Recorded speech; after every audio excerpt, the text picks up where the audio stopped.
Welcome to Amazing World Channel.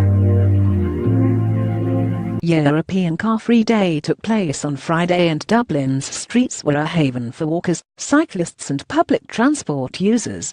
Only joking, traffic in the capital was pretty much the same as on any other Friday. Namely, grim. Next year will mark 10 years since Dublin observed the day in any form, closing one side of Merrion Square for a fun day, an event described at the time as a meaningless joke by cycling campaigners. CarFree Day originated in France in 1998 to allow people to see what a city would be like without cars, and quickly expanded to other European countries, becoming part of European Mobility Week with more than 30 countries taking part in some years over the last 2 decades. To qualify, a city must close at least one street to traffic and open it to pedestrians and cyclists. If appropriate, public transport can still use the street or area.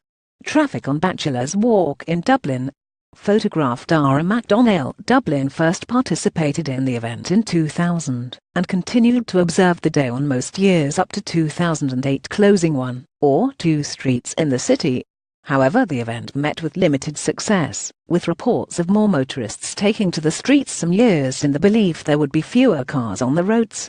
I think there was more momentum around it across Europe 10 or 15 years ago, and that seems to have petered off a bit, but in Dublin it was always a bit of a damp squib. Green Party councillor Siren Q said, "There is a view that a one-day event is less effective than implementing change 365 days. But I think there is value in both initiatives.